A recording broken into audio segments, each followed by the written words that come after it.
Nous nous trouvons aujourd'hui à l'hôtel Heidelbach du musée Guimet, dans le bureau de l'association Les Amis de Marc Ribou, qui est hébergée par le musée Guimet depuis le legs du fonds de Marc Ribou, qui a eu lieu en 2019. Marc Ribou, grand reporter internationalement reconnu, souhaitait léguer son fonds photographique à une institution publique française. Et après plusieurs projets, c'est le musée Guimet qui a réuni les conditions nécessaires. Il faut savoir que Marc Ribou aimait beaucoup le musée Guimet, donc il nous est apparu comme une évidence que son fonds rejoigne les collections du musée, d'autant plus que Marc Ribou est très connu pour ses photographies de Chine, mais il a également beaucoup voyagé en Asie. Tous ses reportages recouvraient très bien les collections du musée, qui a souhaité accueillir l'ensemble du fonds. Alors, ces planches contact donc, commencent dans les années 50, principalement 53, mais même un petit peu avant, s'étalent jusqu'aux dernières photographies de Marc Ribou, donc c'est-à-dire vers 2010-2011. Certaines ont vieilli, n'ont pas toujours été conservées dans de bonnes conditions. C'est pour ça qu'il nous est apparu comme une priorité de les reconditionner. C'est ce travail qui est réalisé en ce moment et la numérisation qui permettra aussi à terme de les diffuser plus largement. Le travail de reconditionnement et de numérisation s'effectue en deux temps. Le premier temps a lieu ici dans ce bureau où étaient conservés les classeurs contenant les planches contact de Marc Ribou. Donc nous prenons un classeur, nous identifions toutes les photographies, les lieux, les villes, les personnalités que Marc Ribou a photographiées. Il a photographié de nombreuses personnalités politiques ou culturelles à travers le temps. Donc ça, c'est un travail d'inventaire en fait, qui servira pour la suite pour accompagner les visuels. Nous scannons dans ce bureau les planches contact de petites dimensions, qui sont principalement les planches contact des années 50 à 70.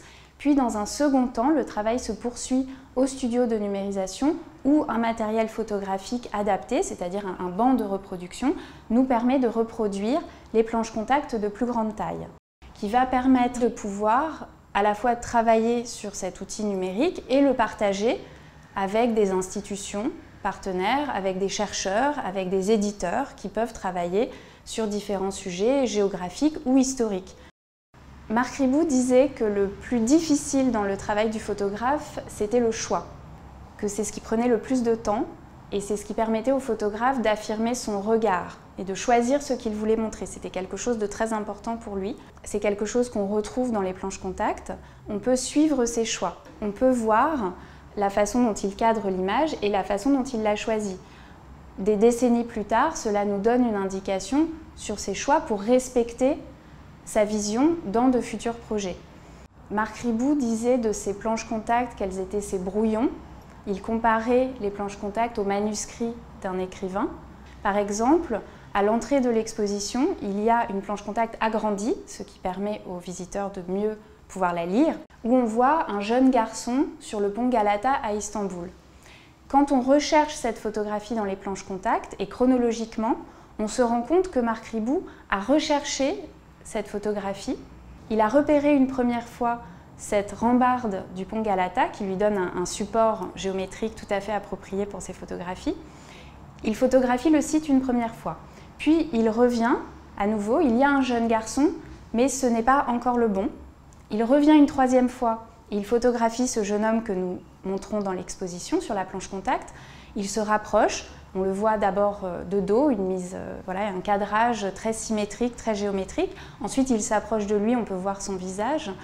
Avec Catherine Ribou, nous parlons souvent de cette photographie et nous aimons à penser que Marc Ribou s'est représenté lui-même. Il était alors un jeune photographe, il peut faire référence à l'enfant qu'il était et qui rêvait de voyage. Et il revient finalement une dernière fois où il prend une photographie, donc un autre jeune garçon qui regarde par la rambarde du pont Galata, une rambarde étoilée juste à proximité. Et là, c'est la bonne photographie. On sent qu'il a saisi l'instant décisif, comme disait son maître Cartier-Bresson, et il ne reviendra plus par la suite. Il a trouvé la photographie qu'il cherchait. Donc c'est une autre utilisation des planches contact qui nous renseigne vraiment sur la façon dont le photographe travaille.